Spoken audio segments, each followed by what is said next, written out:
Okay, so let's get right into this.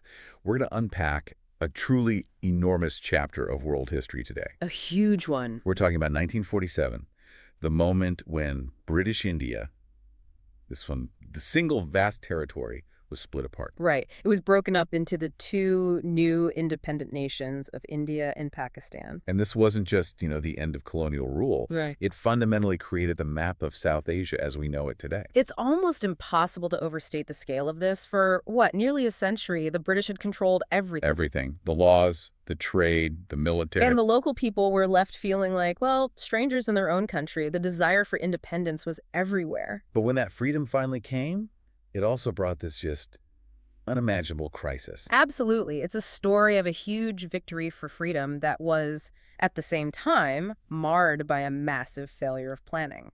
So our mission here is to understand how this all happened so fast.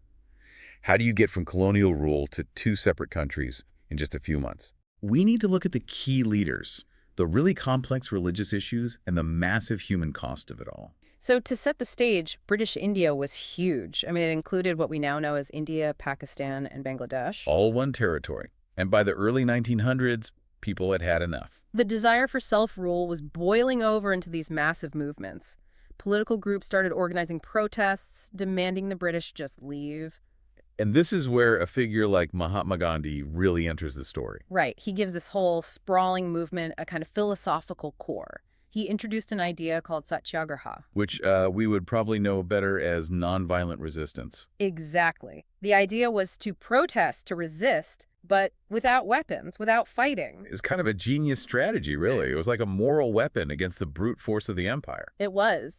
Gandhi encouraged people to boycott British goods, things like their imported fabrics. And instead, to make their own clothes. The homespun cloth, khadi. It was a powerful symbol of being self-sufficient.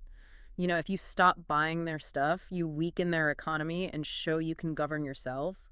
You see it in things like his famous Salt March, too. Walking hundreds of miles to protest an unfair tax. And he spent years in prison for things like that. But his peaceful approach, it united millions of people and it got worldwide attention.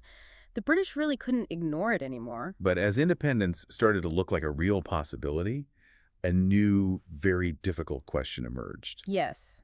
How would power actually be shared once the British were gone? Because British India had many religious groups, but the two largest were Hindus and Muslims, and they had lived alongside each other for centuries. But now, with a new country on the horizon, some leaders became really concerned about the future. Specifically, Muslim leaders started to worry that in a country where Hindus were the majority, their culture, their religion, their whole identity just wouldn't be safe. They feared their interests would always come second. And that fear gave a lot of power to a political party called the All India Muslim League. Right.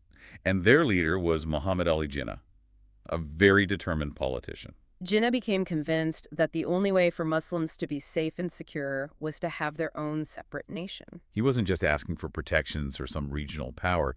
He was arguing for something much bigger. He was. He was pushing the two-nation theory, the idea that Hindus and Muslims weren't just two communities, they were two entirely separate nations. And therefore, they needed two separate states. Exactly. So Jinnah's central demand, his non-negotiable point, became the creation of Pakistan. Which made the whole idea of a single, unified India almost impossible. And that leads us straight to partition, the actual process of dividing British India. The British eventually agreed to it because they were terrified of a full-blown civil war breaking out if they didn't. But you have to remember what was happening back in Britain. This was right after World War II. Right. They were exhausted, they were bankrupt. They simply didn't have the soldiers or the money to control a colony this massive and this rebellious anymore. So they wanted out, and they wanted out fast. Very fast. The British Parliament passed the Indian Independence Act, and they set a firm date. August 15th, 1947. That was it. British rule would end. And this rush, this absolute haste, led to a decision that is just shocking when you think about it. It really is. The job of drawing the new border between India and Pakistan was given to a British lawyer named Cyril Radcliffe. And the key detail here, the part that's so hard to believe, is that he had never been to India before in his life. Never. He knew nothing about the local geography, where villages were, who lived where. He was basically working blind. And he was given just 5 weeks to draw these lines on a map.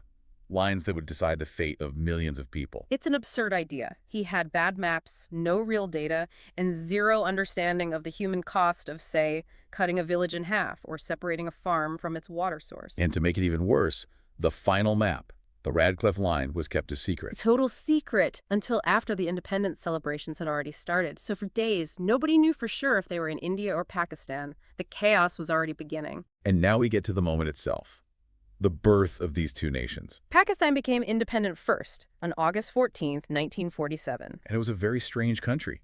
Geographically, it was split into two parts. Yeah, West Pakistan and East Pakistan, with over 1,000 miles of Indian territory separating them. Muhammad Ali Jinnah became the first leader, the great leader. But the joy of independence was immediately followed by the huge challenge of just building a country from scratch, setting up a government, a bank, all the basic services. Then one day later, on August 15, 1947, India celebrated its freedom. And Jawaharlal Nehru, the first prime minister, gave that historic Tryst with Destiny speech. New Delhi was just filled with celebration, waving the new saffron white and green flag. And India made a really important choice. It chose to be a secular country. Meaning it wasn't based on one religion. Its constitution would respect and protect all faiths equally. Exactly. A home for everyone. But the man who had fought the longest for this freedom, Gandhi, he wasn't at the celebrations. No, he wasn't. He was happy the British were leaving, of course, but he was heartbroken about the division. He saw it as a tragedy. And that sadness, that tragedy, was already becoming a reality for millions of people. Because when the borderlines were finally announced, millions of Hindus, Muslims, and Sikhs found themselves on the wrong side. Overnight, they became a minority in the land their families had lived on for generations. And this kicked off the Great Migration. It's one of the largest and most desperate movements of people in human history. The numbers are just staggering. We're talking about an estimated 15 million people who felt they had no choice but to move. So Hindus and Sikhs started moving towards India. Muslims started moving towards Pakistan. And you just have to imagine what that was like. People traveling hundreds of miles on foot or on carts or crammed onto these dangerously overcrowded trains. Leaving everything behind, their homes, their farms, their whole lives. And this period was marked by just horrific violence. The fear and confusion exploded into riots between religious groups. Total chaos. Refugee columns were attacked.